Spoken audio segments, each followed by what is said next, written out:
పరీక్షలో గెలుచుట. నిర్గమకాండము 5:2.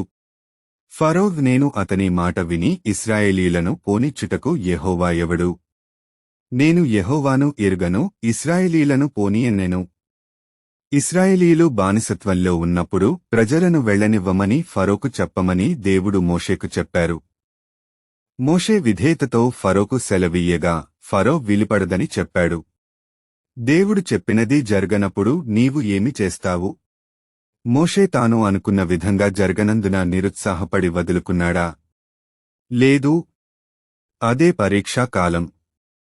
చివరకు స్వాతంత్ర్యం ఇచ్చేవరకు అతను తిరిగి వెళ్లి ఫరోకు మళ్లీ చెప్పవలసి వచ్చింది.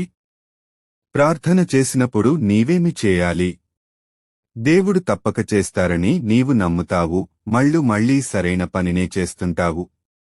అయిన పరిస్థితులేవీ మెరుగుపడటం కనబడలేదు. ప్రజలు మారడం లేదు, వైద్య నివేదిక మెరుగుపడదు లేదా నీ వ్యాపారం మెరుగుపడదు.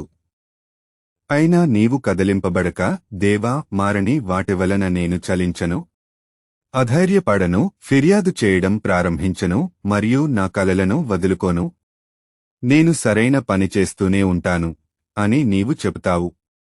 నీవు అలా పరీక్షలో ఉత్తీర్ణత సాధించినప్పుడు ఆ ఇబ్బందులు నిన్ను ఆపడానికి బదులుగా అవే నిన్ను పైకి లేపుతాయి. అవి నిన్ను ఓడించడానికి బదులుగా నీకు పదోన్నతినిస్తాయి. ఈ విధంగా ప్రార్థన చేద్దామా? తండ్రి, నా విశ్వాసం మరియు నమ్మకం మీకు మరియు నా జీవితంలో పనిచేస్తున్న మీ బలమైన శక్తికి లంగరు వేసినందుకు మీకు వందనములు.